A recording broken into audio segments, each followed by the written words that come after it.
Hello and welcome to the Global Dialogue. I'm Shireen Bhan and we're coming to you live from the CII Global Economic Policy Summit. It is my great pleasure to welcome two very articulate gentlemen on the program. Tom Friedman, author, columnist at the New York Times, and of course international affairs strategist, joins us now live from Washington DC. I'm also joined here by Uday Kotak. 2022 has seen many changes.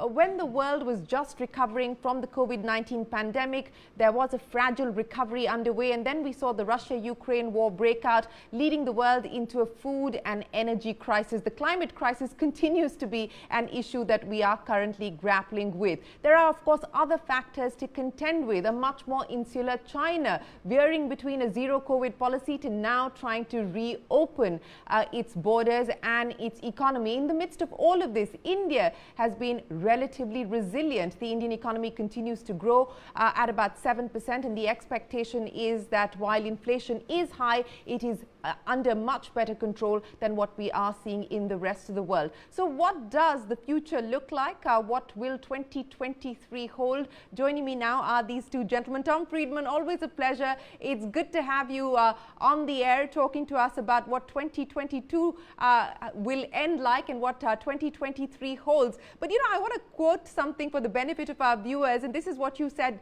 in Davos earlier this year. You said, when I wrote "The world is flat" in 2004, Facebook didn't exist. Twitter was still a sound. The cloud was still in the sky. 4G was a parking space. LinkedIn was a prison. Applications were what we sent to college. Big data was a rap star. And Skype was a typographical error. The world has changed significantly since 2004. And we've seen some fundamental shifts through the course of the pandemic and through 2022. If I were to ask you to look back at the year gone by, we're almost in the last lap of 2022. Mr. Friedman, what would you say have been the biggest surprises, the most unusual developments that will shape the way things will pan out from here on? Well, Shireen, thank you. It's great to be back with you. Fond memories of our interview with Nandan Nilekani a while ago, my thought friend in writing "The World is Flat," and great to be with my friends at CII. I wish I were in India with you. You know, I guess the way I could sum up how I feel about the world today, Shireen, is that something I wrote when the Ukraine war broke out. I wrote that this is actually the real World War I. Oh, that thing we called World War I back in 1914 or whatever, that actually wasn't a world war. Half the world was colonized back then, and most people were still subsistence farmers. They weren't really touched by it. This, what we're experiencing now, is the actual World War I. 2/3 of the planet has a smartphone now to follow this war, even participate in it by way of opinion. Farmers from the most remote towns in India to Ecuador to Chad have all been touched by this war, by the energy prices and food prices that you alluded to, Shireen, out of this war. So whenever people ask me, hey, you know, Friedman, is the world still flat? It's actually flatter than ever. In fact, it's not just flat, it's fragile. Because what's actually happened is that we've connected more and more nodes on the planet than ever. We've removed a lot of the buffers, and we've replaced them with grease. So now instability in any one node gets more easily transmitted to the entire system, where you're talking about a COVID a pandemic or economic or energy contagion. So that's kind of how I see this moment right now. And the countries doing best are those who have developed the internal resilience to manage this flow right now. India's done, under the circumstances, actually, I think, pretty well in that regard. You know, you talked about resilience, and I would say that if I were to pin down one word that I've heard from every leader through 2022, it is resilience. It's resilience in the context of economies, it's resilience in the context of supply chains, and it's resilience in the context of what you spoke of, globalization. And that's what I want to address with you, because you said that the world is interconnected like never before, and any instability in any part of the world impacts the world disproportionately. And we're seeing that play out even today. What do you then have to say about those who argue that globalization as we know it is dead? Of course, we can argue about the failures of globalization as we know it, but besides trade, the concept of globalization, we're now talking about re-globalization. You know, your thoughts on where we are in this era of re-globalization, onshoring, offshoring, friendshoring. How do you now see it? So, you know, ever since The World is Flat came out, Shreen, once a year, pretty much, you could set your clock by it.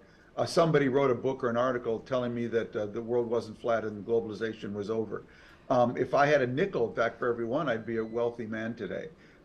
Get over it. The world is connected because people want to connect, because the technology enables them to connect. People want to connect. Girls just want to have fun, okay? And as a result of that, in fact, well, just think about what we're doing right now. It's as if we're in the same room. Of course, I'm thousands of miles away. People confuse globalization with trade. Guess what? Economists don't own the definition of globalization. So they define globalization as trade and financial flows. If they're up, globalization is alive and well. And if they're down, globalization is over. That's not how I actually defined the term in The World is Flat. What I argued in The World is Flat is globalization is about the ability to act globally. And most importantly, not just as a country, not just as a company, but what was new about what I saw in India was the ability to act globally as an individual now. People can compete, connect, and collaborate individually now on more things in more ways for less money than ever before. That is actually getting more and more enhanced. Now, the financial and trade flows will go up and down. And so you raised the question of re-globalization. There is no question that we are readjusting, we, the United States, our relationship with China now, which was a huge engine of globalization. And there's going to be people are bringing supply chains either home or redistributing them. Apple is going from China to India. Apple is going from China to Vietnam. Does that mean globalization is over? No, as you said, it's being reshaped. It will always be reshaping and adapting according to political currents. But the ability to connect, compete, and collaborate globally, that's getting enhanced by the technology more and more, and also, Shireen, by the climate. The climate change is pushing us together through migration closer and closer than ever before. Yes, Mr. Kotak, I want you to come in on this aspect of globalization. And as Tom Friedman said, you know, trade will come up or trade will go down. What is very clear is that there is a reshaping of equations at this point in time. To look at the world from a geo-economic lens in the context of what's happening with various geopolitical pressures, pain points, friction, as a business leader today, of course, it adds complexity to commercial decisions, to business decisions. But how are you seeing this reshaping, and what will it mean for an economy like ours? Shireen, I think geopolitics has become a lot more a key factor in economics than ever before. And if you looked at financial markets pre-February 24, 2022, it was a different world. Financial markets generally ignored geopolitics, and post February 22, it's now center stage. And therefore, we need to look at financial markets, economics in the context of the changing geopolitical order. And it is here that I believe when we look at the world as a whole, there are parts of the world which are much less affected by some of the impact of Russia, Ukraine, and other factors. US, I think, is one of the most self-sufficient countries in the world. It has got its complete military capability. It has financial power with the dollar as the reserve currency. And in addition to that, it is self-sufficient in food and fuel. Therefore, even if things went wrong with the rest of the planet, the United States of America is fine. However, I can't say the same thing about the European continent now. And I think one of the biggest pressure points in the 2022 and beyond is going to be Europe. And many of us from India would love to go to Europe for holidays, but as a business destination, Europe will have to do a lot to come back to center stage. And of course, that brings China. China is a very different situation, and India has its own challenges, and India and US are on the same page from a geopolitical point of view vis-a-vis China. And finally, if you look at the other areas, which is, say, the United Kingdom, At some point of time, you got to ask, should we call it the Great Britain or Little England?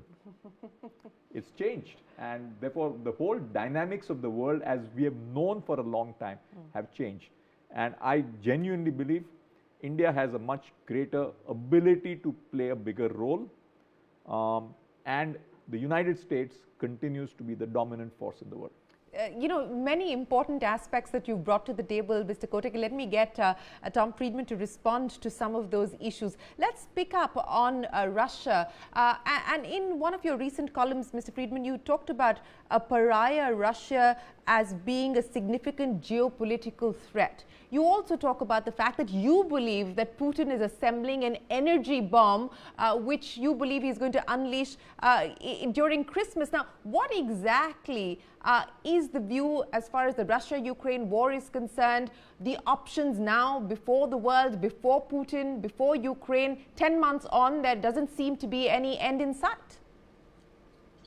Yeah, unfortunately, President Putin seems to put himself up a tree, basically, Shireen.